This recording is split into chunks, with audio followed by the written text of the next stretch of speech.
ஒரு காலத்தில் ஓட்டு போடக்கூட உரிமை மறுக்கப்பட்ட பெண்கள் இன்று நம்மை ஆளப்போவது யார் என்பதை தீர்மானிக்கும் சக்தியாக உருவெடுத்திருக்கிறார்கள்.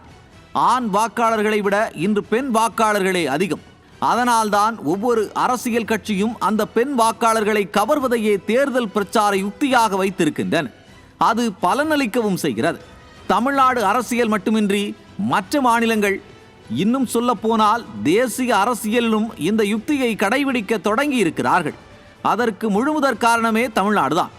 பெண்கள் முன்னேற்றத்திற்காக தமிழ்நாடு கொடுத்த திட்டங்கள் ஏராளம். அதனால்தான் இங்கு தேசிய கட்சிகளே ஆனாலும் மாநில கட்சிகளை நம்பியே இருக்கின்றன. சரி, விஷயத்துக்கு வருவோம். 2021 தேர்தலில் பெண்களுக்கு அது இது என்று வாய்ச்சவடால் விட்டு வாக்குறுதி கொடுத்து ஆட்சிக்கு வந்த திமுக இன்று அதே பெண்களின் வயிற்றெரிச்சலை வாங்கி கட்டிக்கொண்டிருக்கிறது.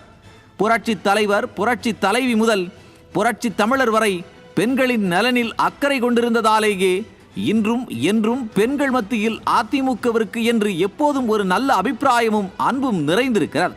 தாலிக்கு தங்க முதல் விலையில்லா மிக்சி கிரைண்டர், போன், ஸ்கூட்டி, இலவச ஆடு மாடு கோழி என்று சமூக புரட்சியையும் உள்ளாட்சியில் பெண்களுக்கு 50% இடஒதுக்கீடு என்ற உரிமை புரட்சியையும் கொடுத்த அதிமுகவுக்குத்தான் பெண்களின் வாக்குகளா, அல்லது 1000 ரூபாய் கொடுக்கிறோம் என்று ஏமாற்றி தகுதி நிர்ணயம் செய்ததோடு ஓசி பஸ் என்று கேவலப்படுத்துவது, மேயரை தொங்க விடுவது என்று பெண்களை கிள்ளுக்கீரையாக பார்க்கும் திமுகவுக்கா என்பதுதான் தற்போது எழுந்திருக்கும் பிரதான கேள்வி. திட்டங்களை தாண்டி பெண்கள் எதிர்பார்ப்பது அவர்களுக்கு மிகவும் பாதுகாப்பான ஒரு ஆட்சி. வீட்டை விட்டு வெளியே வந்தால் நிம்மதியாகவும் பாதுகாப்பாகவும் வீடு திரும்புவோமா என்ற அச்சம் ஏதுமின்றி தைரியமாக இருக்க வேண்டும் என்பதுதான் பெண்களின் பிரதான எண்ணமே. ஆனால் திமுக அதிலும் பெண்களை கைவிட்டு விட்டது, ஏமாற்றிவிட்டது. பெண் என்பதாலேயே சமூகத்தில் ஒடுக்கப்படுவதால் அவர்களுக்கான உரிமைகளை உண்மையிலேயே கொடுத்து கொண்டிருப்பது, கொடுக்கப் போவது யார்?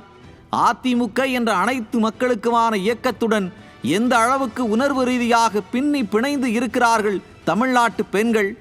ஆக மொத்தத்தில் வரும் தேர்தலில் தமிழ்நாட்டு பெண்களின் வாக்குகளை அள்ளப்போவது யார் என்பன போன்ற கேள்விகளுக்கு விடை தேடுகிறது இன்றைய நியூஸ் ஜே உரிமை குரல் நிகழ்ச்சி.